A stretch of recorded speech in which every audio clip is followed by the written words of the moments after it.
அகத்தின் அழகு முகத்தில் தெரியும் அப்படிங்கிறது ஒரு பழமொழி. அதே மாதிரி தான் டயபெட்டிஸ் பேஷண்ட்ஸ்க்கும் அவங்கள பாதங்களை பார்த்தோம்னாவே அவங்களுக்கு டயபெட்டிஸ் இருக்கா இல்லையாங்கிறத பற்றி ஓரளவுக்கு நம்ம கண்டுபிடிக்க முடியும்.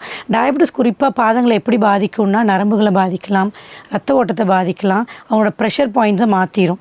அது எப்படி பாதங்களில் தெரியும் அப்படின்னிங்கன்னா அவங்களோட தோல் ரொம்ப ட்ரை ஆகிடும், ஒரு டார்க்கிஷ் கலர் வர ஆரம்பிச்சிடும், விரல்கள் எல்லாமே ஷேப்ஸ் எல்லாம் மாறி ஒன்று மேலே ஒன்று மாறி மாறி இருக்கலாம்.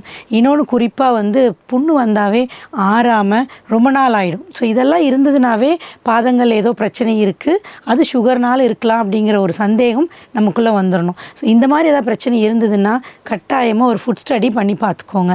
இந்த ஃபுட் ஸ்டடியில் என்ன பண்ணுவாங்க அப்படின்னா ஒரு nerve supply, blood supply plus pressure points இந்த மூணையும் தான் செக் பண்ணுவாங்க. அதை பார்த்துக்கிட்டு நீங்கள் ஃபர்தராக ட்ரீட்மெண்ட் எடுத்துக்கிறது ஈஸியாக இருக்கும்.